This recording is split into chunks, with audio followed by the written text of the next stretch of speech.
share of global reserves, and Europe wants to give a fair offer, a special offer. As partner, we want to build local value chains for the critical minerals. This means that the value created here in the region stays in the region, and it creates good jobs. Because we think when our partners grow, also Europe grows. And this is our vision of a fair partnership. This is the global gateway approach. And I'm very glad to see our partners so determined to implement these great projects together. So thank you very much, and I'm honored to be part of this historic summit here in Samarkand. Thank you. We have time for a couple of questions. Let's start with the gentleman. Abdulmanap Kenyes, TV and radio complex of the President of Kazakhstan. What are the expected outcomes of the first EU Central Asia Summit in the context of regional development? What key areas of cooperation will be addressed? And could you mention Kazakhstan's role in this process? Thank you. Yeah. Well, let me emphasize the role of Kazakhstan. It's not only the largest country in the region, but it was the first one to sign a partnership agreement with the European Union. And I want to commend the personal commitment for President Tokayev to increase and strengthen the relationships between Kazakhstan and the European Union. Of course, it's always time to expand our cooperation, and we want to expand on investment, on trade, on energy, on critical raw materials, on water, and I think the future opens a large space to increase our bilateral cooperation with Kazakhstan.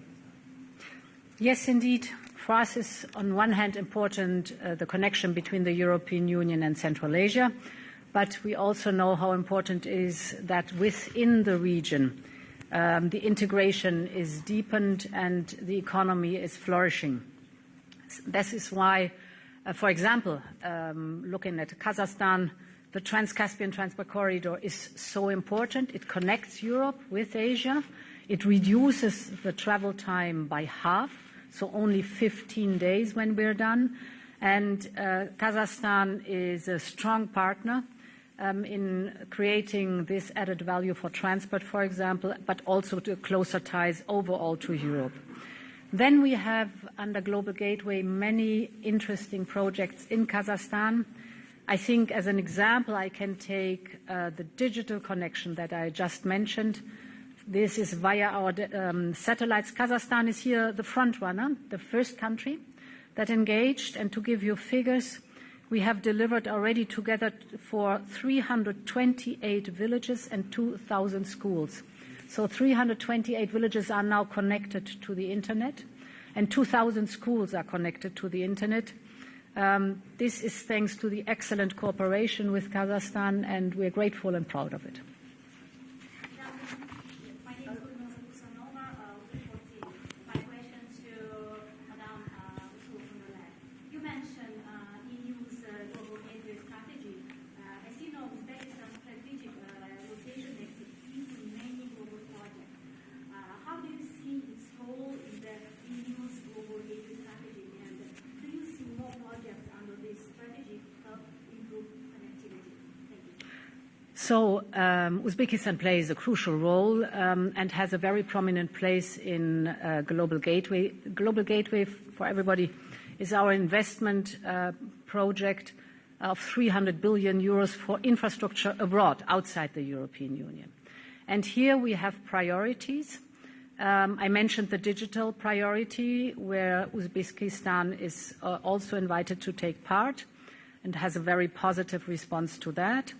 I mentioned the energy project in Global Gateway, where for Uzbekistan also the engagement in renewable energy is a hallmark, a flagship project where we work very closely together. I mentioned the mobility, the transport, the Trans-Caspian transport corridor that we are developing together, and the topic of critical raw materials.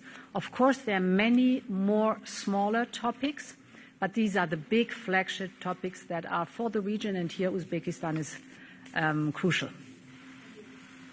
Let me just add the important role of Uzbekistan, a central role, a central country in the region, but the personal commitment of President Mirziyoyev to gather all the countries of the region together to contribute to solve bilateral problems between countries in the region, and the strong commitment to cooperate with the European Union.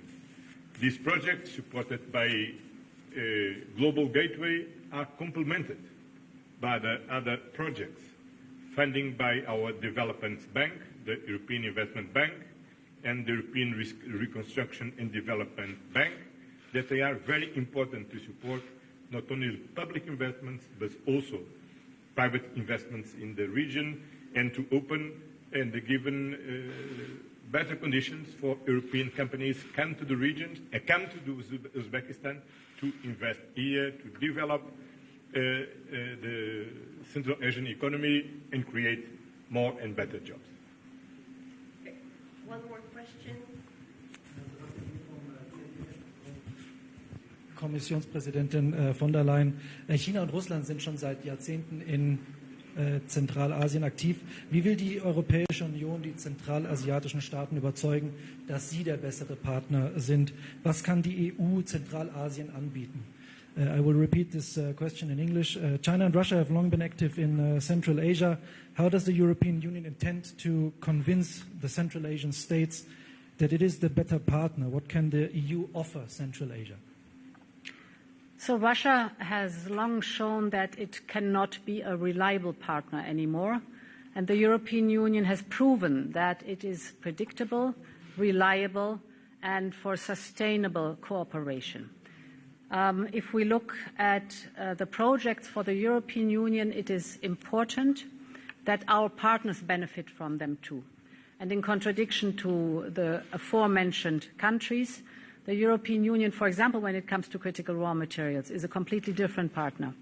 In the past, China, often Russia, extracted raw material, took them to their countries, processed there, and the added value is there. So in the country of origin, no added value. We have a different approach. We think it's absolutely important that you create the value, the added value locally, so that it creates jobs, and that the added value chain is within the country of origin. We think this is better for our partners in the long term, and it is also better for the European Union. Einmal nochmal auf Deutsch. Russland zeigt schon lange, dass es kein verlässlicher Partner ist. Und die Länder der Region hier haben auch erfahren, dass es bedeutet, mit China zusammenzuarbeiten, wenn die Bedingungen nicht klar sind und China die kritischen Rohmaterialien aufkauft und in China weiterverarbeitet. Wir haben einen anderen Ansatz. Wir sind verlässlich, wir sind berechenbar. Und für uns ist es wichtig, dass wir vor Ort investieren, sodass nicht nur bei kritischen Rohmaterialien von allem abgebaut wird. Hier legen wir ganz großen Wert auf die Umweltverträglichkeit, die Art und Weise, wie kritische Rohmaterialien abgebaut werden, sondern wir investieren vor Ort, dass dort die Weiterverarbeitung der kritischen Rohmaterialien stattfindet. Das schafft Arbeitsplätze, das schafft Mehrwert vor Ort, und das ist der Unterschied. Well,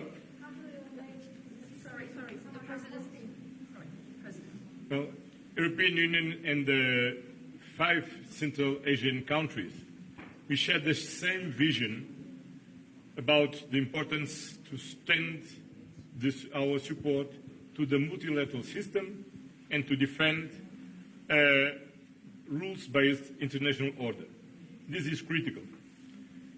The alternative of rules-based order is chaos, and we need to avoid chaos, and the international law must prevail.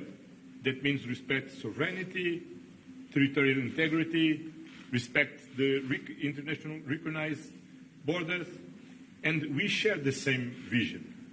And over the last 3 years, these principles was tested, and our solidarity and our capacity to work together have proved very well.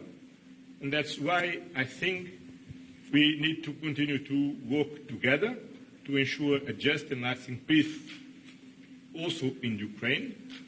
And because this region is historical and geographical, a strategic one, as a bridge between the Eastern and West, between the European Union and China, between the European Union and Russia, and this is the add value of this very special relation we are developing with the Central Asian countries and them with the European Union. Thank you. What do Europeans get out of this investment